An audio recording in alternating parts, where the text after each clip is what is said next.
Vice President Vance gives Russia and Ukraine an ultimatum on peace negotiations.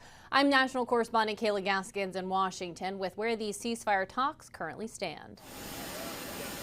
High-level talks to bring the war in Ukraine to an end fell apart Wednesday after Secretary of State Marco Rubio and Special Envoy Steve Witkoff opted not to attend the London meetings. Patience running thin from Vice President Vance, who spoke to reporters in India. We've issued a very explicit proposal to both the Russians and the Ukrainians, and it's time for them to either say yes or for the United States to walk away from this process. The London talks stalled after Zelenskyy pushed back on a part of the U.S. plan that included Washington recognizing Crimea as part of Russia. On Wednesday, Zelenskyy called the deal absolutely reasonable and possible, but only if Russia agrees and stops the killing. Well, that didn't stop Trump from blaming Zelenskyy for the negotiation stalemate, saying his comments do nothing but prolong the killing field. The U.S. presented what it calls Trump's final offer to both sides last week. The terms would require major concessions on both sides. But we want the killing to stop, and the only way to really stop the killing is for the armies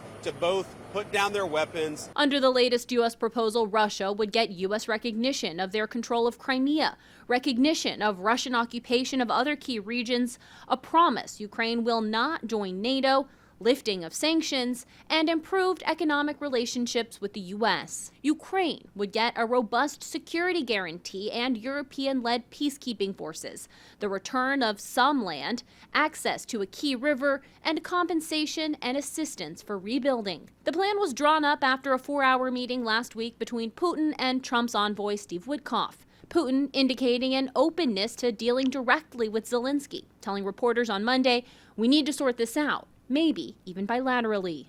Trump's final offer also reportedly references a U.S.-Ukraine minerals deal, which Trump has said will be signed this Thursday. In Washington, I'm Kayla Gaskins.